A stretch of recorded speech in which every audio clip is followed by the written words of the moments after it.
Welcome to the Crafting Character Podcast. Steve Carter here, and in association with my good friends at Preaching Today, the Ascent Leader, and Food for the Hungry, I bring you a podcast with the one and only Erwin McManus. Erwin McManus is the lead pastor at Mosaic Church in Hollywood, California.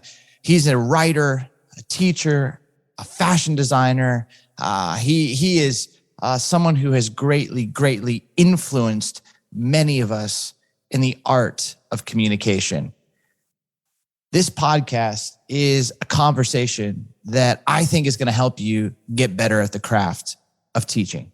He breaks down these key frequencies that every preacher needs to know about. Welcome, the one and only Erwin McManus.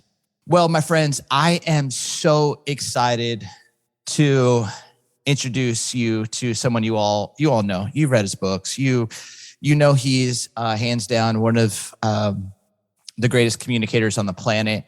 And truth be told, when I was a college student, I used to go on Sunday nights to this nightclub, and I would bring some of my guys on my college basketball team. I would tell them, hey, you got to come to this club with me. And I would bring them out from Cal State Fullerton, and they'd walk in and they'd hear Pastor Erwin just deliver a message. And there's just been from day one, every time I've sat at Mosaic, every time I've heard Erwin come, whether to Willow or to a conference, I always walk away both frustrated a little bit because how easy he makes it look, but my mind absolutely blown by the new idea, the new revelation, the new courage, the newfound faith that I can have in Christ. And I'm just super honored. Erwin, you've been a brother, a friend, a mentor, a pastor of mine for so many years. Thanks for joining us on the Crafting Character Podcast. It's good to be here with you, Steve. Yeah. Well, I want to jump in because you released earlier this year something that called The Art of Communication. And again, you've been pastoring for so many years, and I imagine people had been begging you for some MasterClass for so many years. But give us a little bit of the genesis. Where did this come out of, and why now? Well, ironically, the person who's been bugging me the most is my wife. And Kim and I have been married for 38 years, and we met when we were getting our master's degrees. And she's a communicator. And, we've been doing this together for all these years, but she's just always just bugged me, either write a book or do something. And I go, well, I don't know if people are going to read a book about communication. And then when I started watching MasterClasses, and the first one I watched was actually Steph Curry shooting 3-pointers. Because yes, that's what I care about. Is I just want to improve my 3-pointer.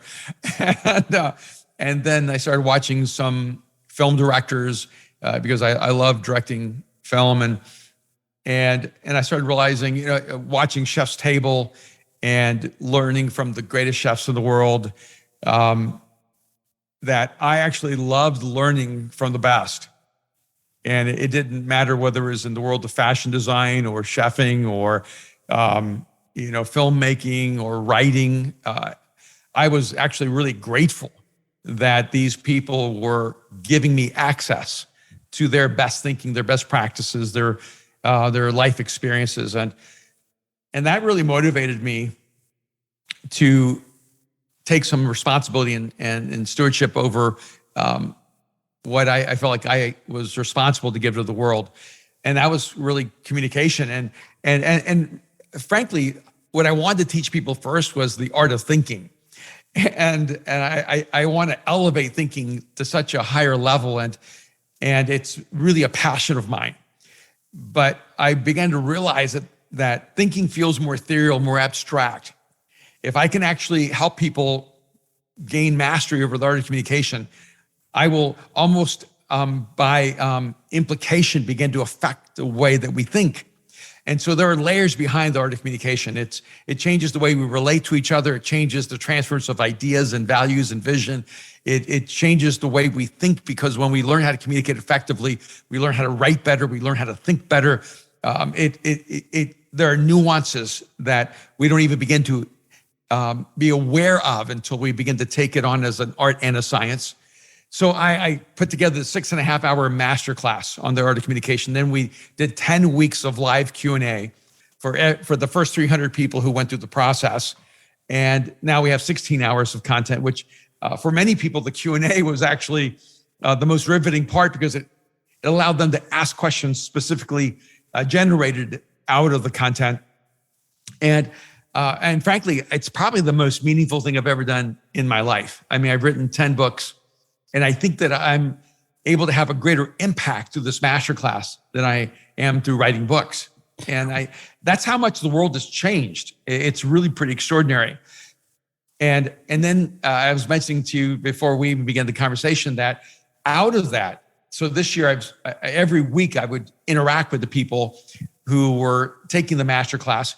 And before that, just so you can know, I would do masterclasses in my home with 12 people at a time for about 10 weeks and walk them through the process of communication and help them refine their own skills and to really find their own voice. And so I've been doing this live for a long time before I did it on the masterclass.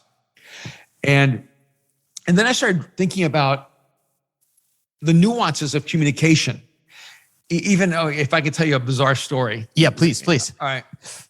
Over a decade ago, I was speaking to about 5,000 people in Germany, and through the Willow Creek Summit and the Global Leadership Summit. They do international work. So I was there speaking, I think, to about 5,000 pastors. And I mean, I took a year of German in high school, but I do not speak German. And in the middle of my message, I'm talking to these 5,000 pastors. I make a statement. Then my translator makes the statement. And I stop. And I look at the translator and I said, "You did not say what I said. In fact, you said the opposite of what I said." He said, "What?" And I said, "Did you change what I said and said the opposite?" He goes, "But you don't speak German." And I said, "No, I just answered the question. Did you say what I said or did you change it?" He goes, I changed it. This is in front of 5,000 people on stage. And I said, "You changed it because you didn't agree with me. You couldn't accept that what I was saying is what I wanted to say. So you corrected me in your translation. But your job is not to evaluate my teaching, but to translate it." And I said, "I need you just to translate what I say." And after it was over, it didn't matter what my subject was. What everyone wanted to know was, how did I know? And it really comes down to frequencies. See, what people don't realize is that when you master communication, you also master the art of listening, the art of hearing. And my kids will tell you this, my son's 34, my daughter's 30. Our team who's traveled the world with me will tell you, I can go to any place in the world with any language, and I can begin to understand what's actually being said, even though I don't speak the language. And it's because I've become so in tune to frequencies, and I can actually, I don't know how to explain it. I can tell what a person is saying by paying attention to the frequency of their language or their words. And so I knew this man was saying the opposite of what I said because the frequency changed.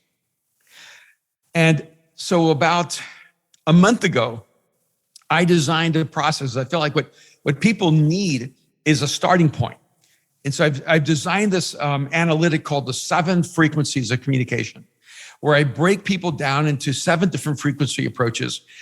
And the hope here is to help each person first identify their core frequency, and then to find out what their secondary frequencies may be, and then to learn how to access all 7 frequencies. So this isn't like a personality assessment where you're an ENFP and that's what you are for your whole life, or you're an ISTJ and that's what you are for your whole life. This is, you have a core frequency, but really the more developed you become as a communicator, the more you have available to you the different frequencies that are necessary to be able to speak to an audience. Because it's not simply important to know what your natural frequency is.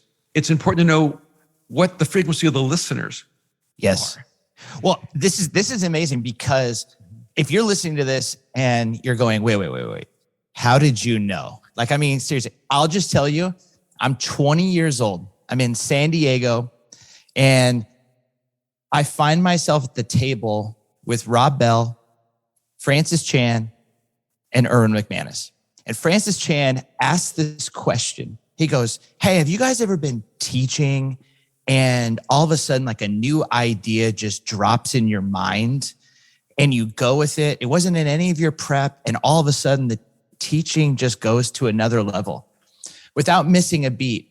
This is like, 22 years ago. Without missing a beat, Erwin goes, you know why that happens?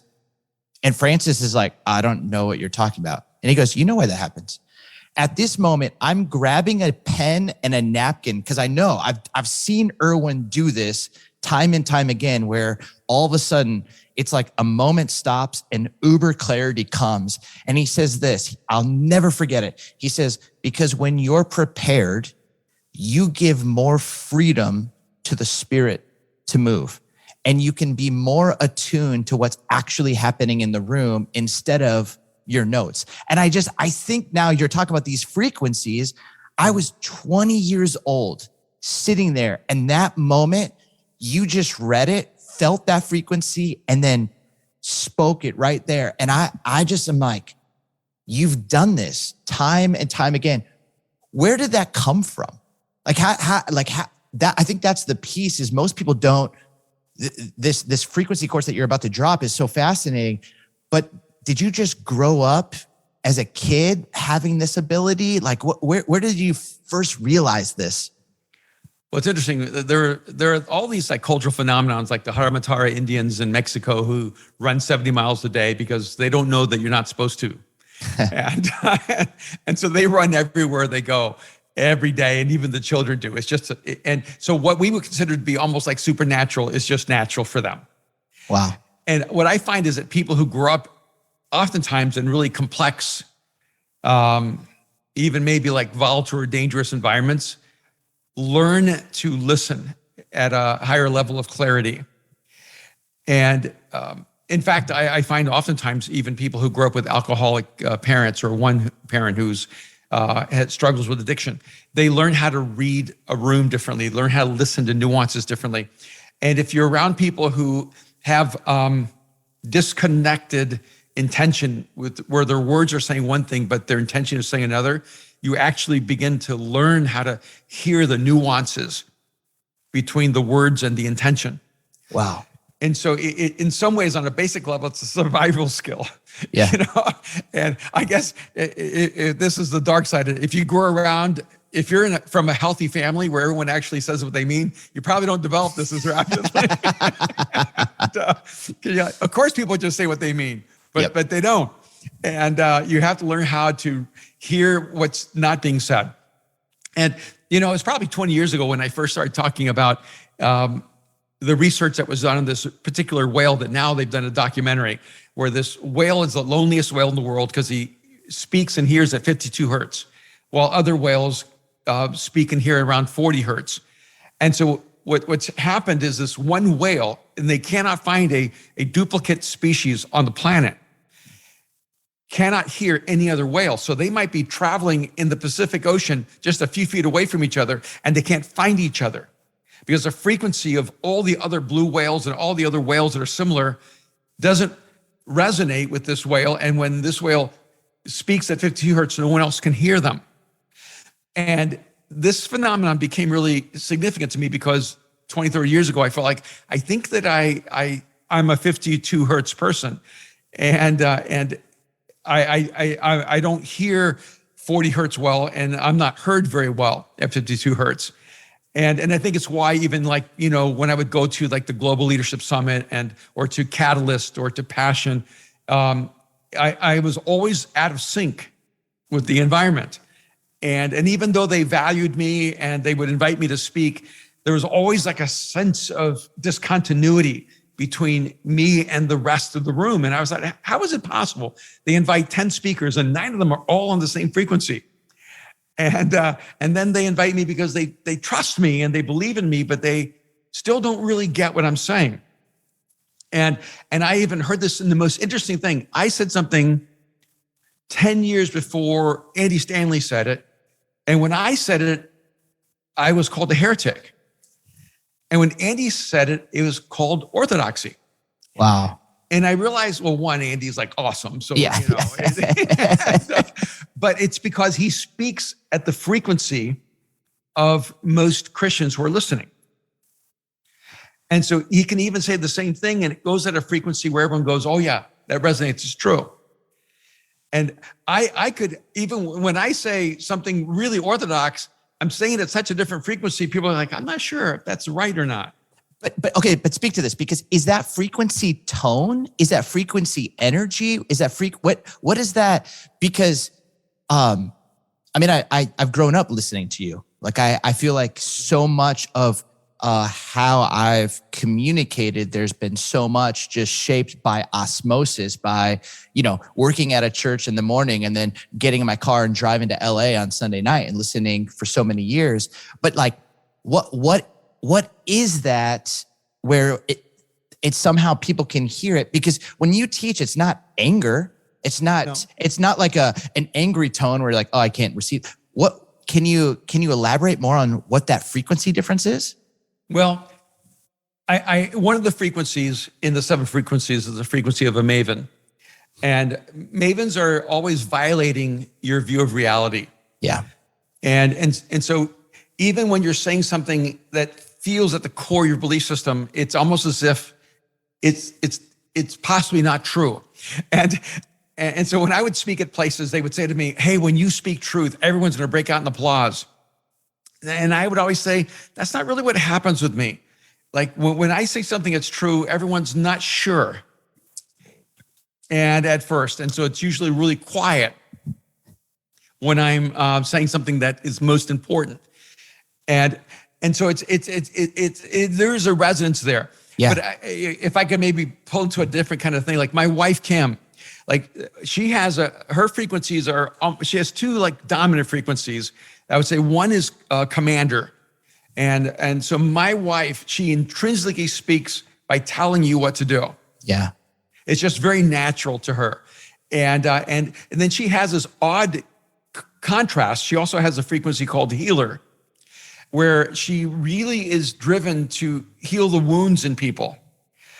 And so what's interesting with her is that she'll tell you to be healed. So it's almost like this therapeutic command that comes at the same time. And so the longer you know her, the more you only experience the command. But when you're first interacting with her, what you experience is the healer. Mm. And so I thought this interesting because some of the frequencies almost feel like they're in conflict with each other, but they end up working with this resonance, as you go through. And so I've been like assessing different people on our teams going, I'm gonna hold back which one I think you are, identify yourself. And it's been amazing how it has been incredibly liberating and self-awareness going, no, this is who I am. But I'm trying to be this. Yeah.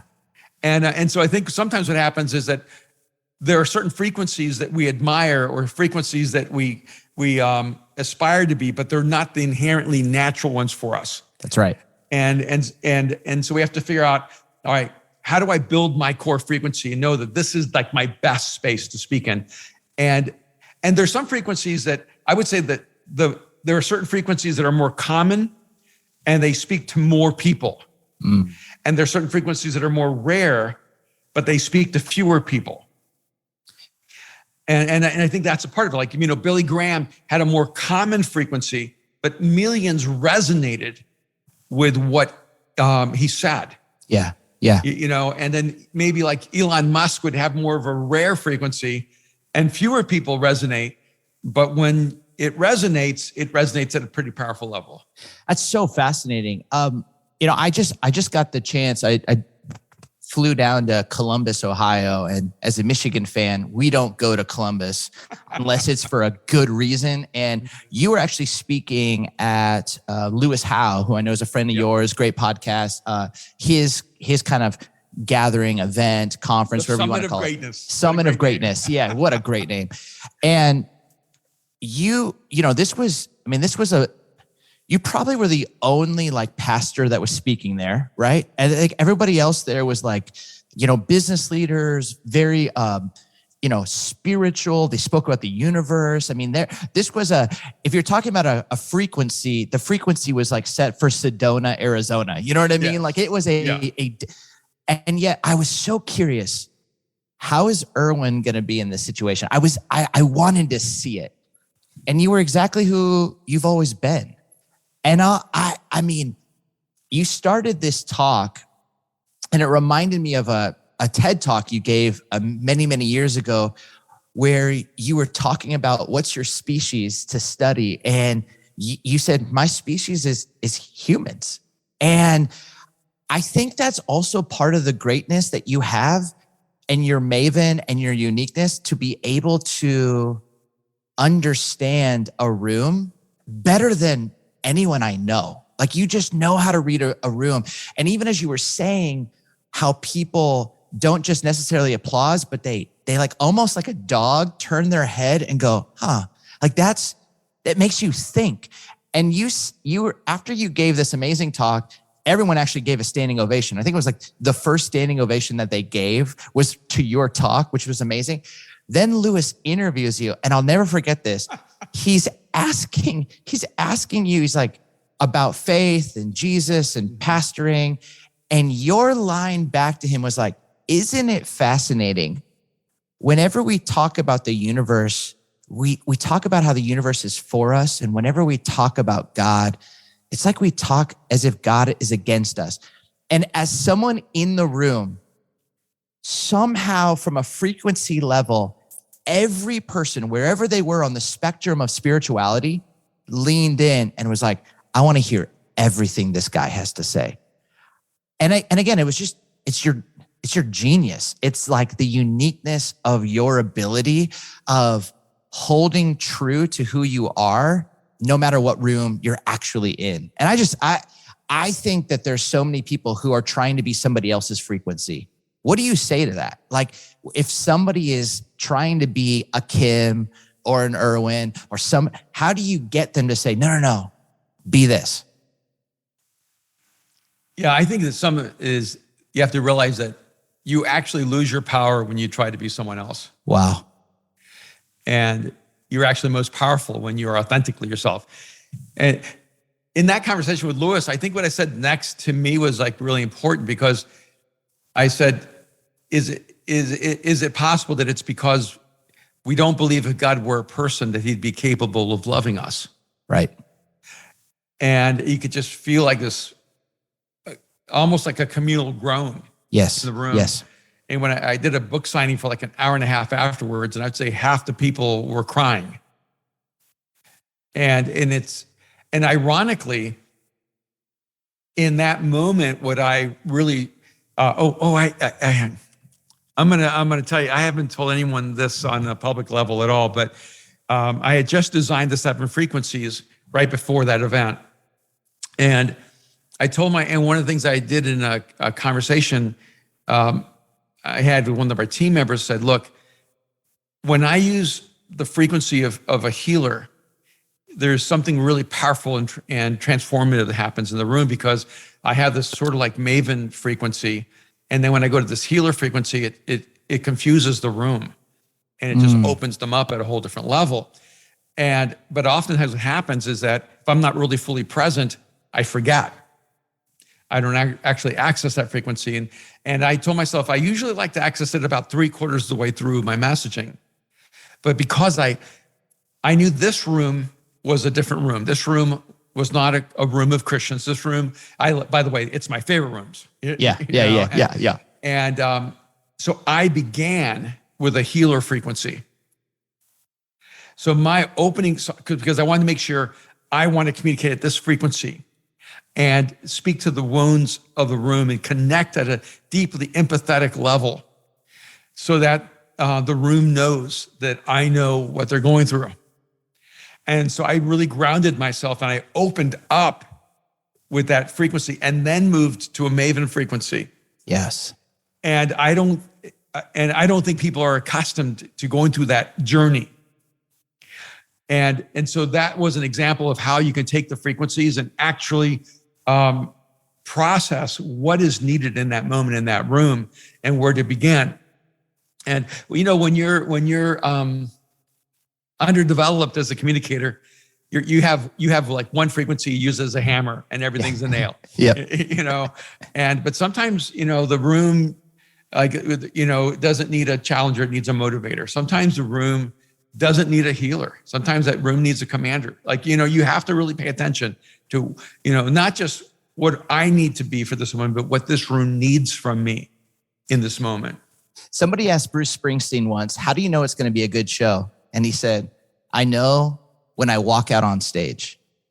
And I just loved that answer. Had nothing to do like with the crowd, but like to your point, to how fully present he was.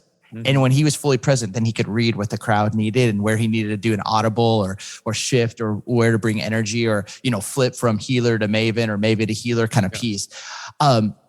Going back to think about this, because I'm thinking, man, this is not just for a stage. This is for every room, every human, like your marriage. Like once it changes the way that, because I think of so many marriages where people are running at 52 hertz and their spouse is at 40, and they're missing each other. Like, how has this helped with your engagement with your team, with your family? Because all communication, life is more than a stage. Teaching is more than a stage. It's, you do this, when we've, chopped it up over a meal on a roof or at a restaurant, you do this constantly. But how has this affected that one-on-one or that team communication style? Yeah, I mean, on a really practical level for me, it's helped me because I know not to put expectations on my wife or my family to communicate with me the way I communicate with them. Wow.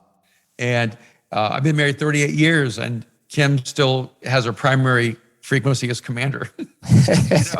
And it's just never going to change. And that's just who she is. And if she's in Malawi, Africa, and maybe I'm in somewhere in South America, and I'll text and go, "Hey, honey, how are you? I love you." And she'll go, "Did you make sure all the lights are off?" And it helps me go, she's not being insensitive. This is just the way she processes all her thinking and the way she communicates first. And she has to get that out first before she can get to the next one. And so like my kids are both, what I would say that they're in the frequency, what I call a challenger. Yep. And so they're like high challengers. They, my little phrase for challengers is they call people out and they call people up. Yeah. And so, they're that's just the way that they approach their communication style, and the way that they are always engaging you. And they get frustrated with me. They go, "Dad, we don't need Yoda right now." Literally, my daughter has said to me, "I don't want you to be a sage. I just need you to tell me what to do." Mm. And I'm like, "Well, let's process." And she goes, "No, just tell me what to do." But actually, ironically, being a commander is probably the seventh frequency for me. Yeah. And so I have to like find all the internal strength I can find to go tell people what to do. Yeah. And even in my books, when I write books, I think they're incredibly like commanding, and the editors will read it and go, "Hey, maybe you could add a section where you like tell people what to do." And I go, "Well, I'm not designed like that. I want to open your eyes and help you see reality differently, and believe that if I can get you through that black hole to the other side, that you'll change." Well, I have a moment. It was a few years ago. We're in LA. It was actually right during the Mosaic conference, and our good friend Luciano, you, me, a number of people are like seated outside. We're eating, and Luciano, dear friend, and he was speaking up, and he was like, "Steve's a leader." And he was talking about me, and I felt a little uncomfortable, but Luciano was like, "Steve's a leader. You got to watch this guy lead." And he's telling you this, and he could teach for sure, but he's a leader, da, da, da. And I'll never forget you just saying, "I hear you, I've only ever seen Steve teach. I appreciate his teaching. I hear you saying he's a leader, but he's like, that doesn't matter. And then with all of the command and healing agency in you, you looked at me and goes, it doesn't matter what I think. I want to hear what Steve thinks he is. Is he a leader? Is he a teacher? And I just looked at you and I was like, I don't know. And I spent the next 4 hours till like 3 a.m. walking around LA where the conference was at, because I was like, I wanted you to tell me who I was. And you were like, nope, we're in a desire standoff and you're going to have to wrestle this thing to the ground. And again, this is that ability where you could have given me the easy answer, but that's again that, and you did it at the Lewis Howes Summit of Greatness, where you say a provocative thing, but most people stop there. And then you follow it up with even a more deeper healing word or poignant challenge that gets people going, I can't move on from that point. And that again, I think it's one of your secrets as an incredible communicator is there's like a 1-2 punch. It's like a boxer, but you get people to go, yeah, wow. And it's the next line that goes, I can't leave that. I got to sit. And it's like that sermon starts the conversation that's going to continue for a year or for a decade. And I don't know. I think that is one of those pieces week in, week out. Whenever I hear you teach, it's like, here comes that 1-2 punch. It's just what you do. I want to go back though, and for just a couple minutes. And you talked about you had 16 hours of content as people went through the art of communication, and they were asking you questions. Maybe if there's two, was there a question that surprised you? And then what was like the most, difficult question that kind of came in? Oh, that's good. I am. That's a lot of hours of content to go. Yeah. Okay, question. I think that it's more of an overarching theme of things that surprise you when you realize, the hardest thing to do with a communicator is to get them to not think about themselves. Wow. Because one of the things that I really tried to develop in this process is that your frequencies, when they're healthy, are going outward, but when they're unhealthy, they're going inward. And so every frequency has a shadow. And so I think the questions that really surprised me were how much more we're interested in being a great speaker than making a great impact. Wow. And it's like having to move this ship where I'm really glad people are motivated to be great communicators. I think it's a really important ambition. But it's just like your motivation can't be to get rich. Yeah. You have to care about a great product. And then that great product can actually create great wealth. Yeah.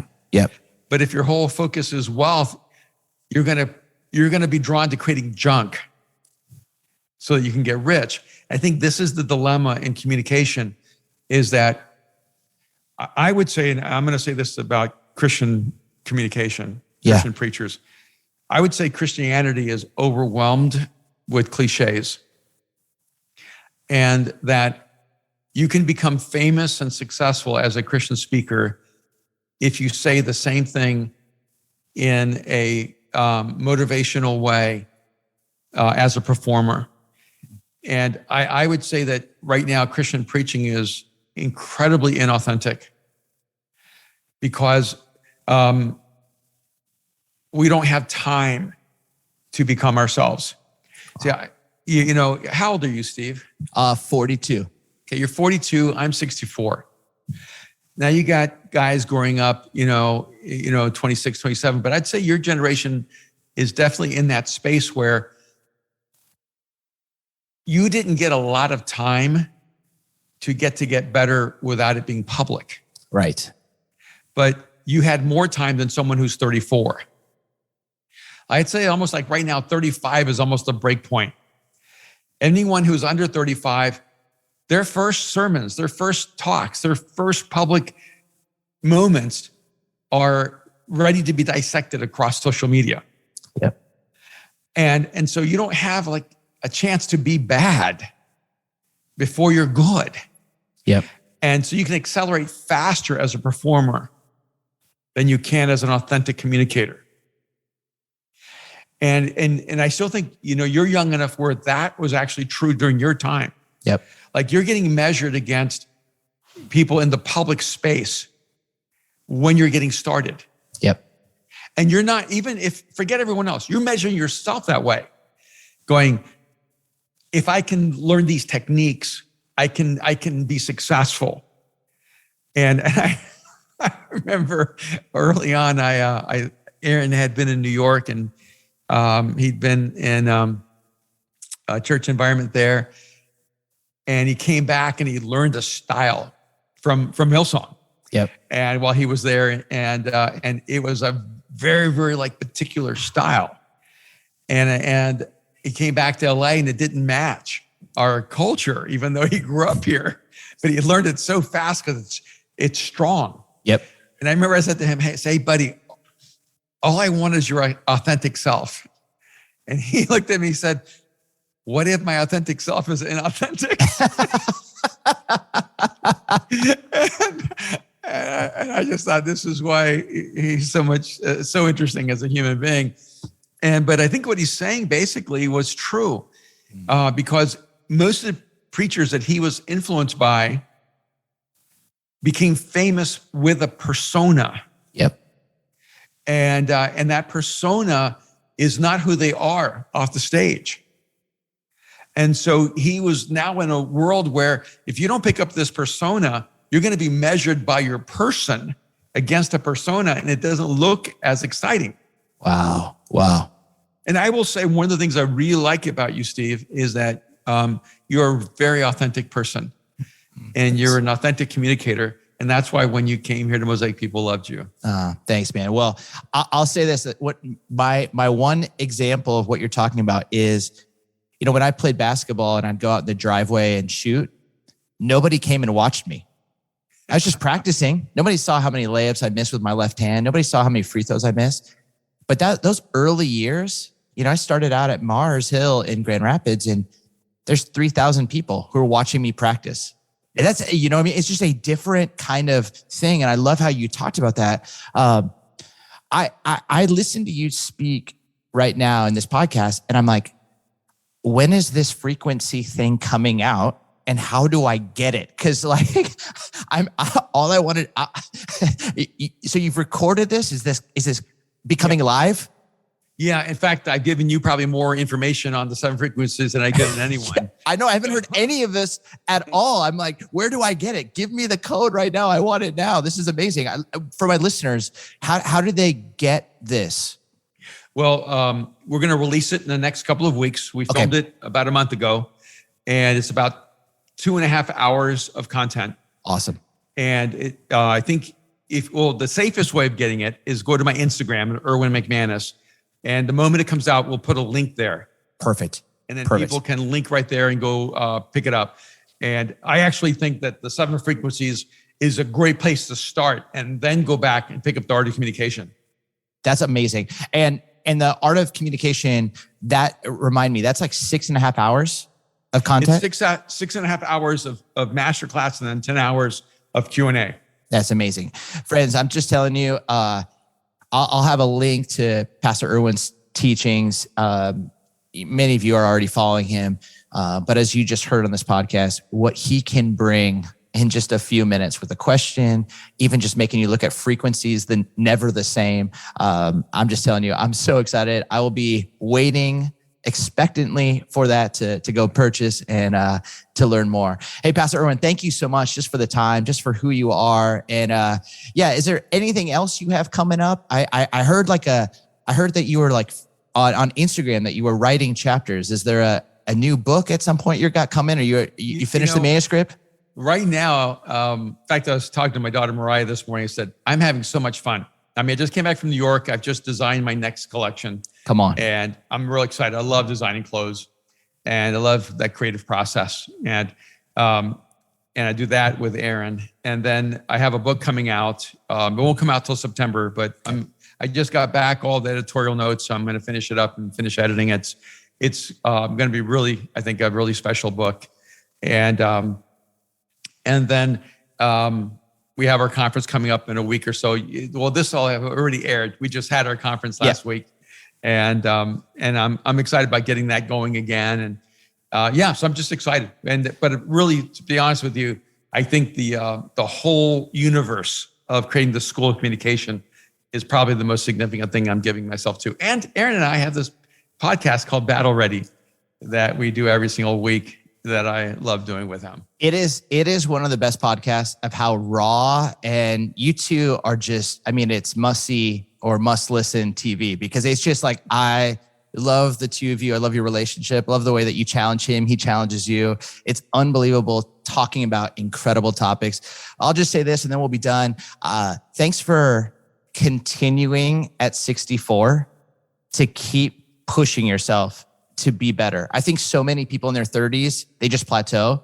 I just feel like every year you just keep taking risks. You keep, I don't know, there's just a courage that you have to make, to put yourself out there, to write, to do a MasterClass, to just consistently create better stuff. And that's so inspiring to me. And I'm just so grateful for you, man. So thanks for joining us on the Crafting Character podcast, bro. Hey, thank you so much. God bless. Well, thanks so much for tuning in to the Crafting Character podcast. If you enjoyed this podcast, please share it, subscribe, rate it, give us a review. We love all of that. And check out, like Erwin said, his Instagram page so that you can learn when the 7 frequencies of communication drops so that you can be the first to dive in and grow as a preacher and teacher and communicator. Thanks so much for tuning into the Crafting Character podcast. We'll be back in a couple weeks. Grace and peace.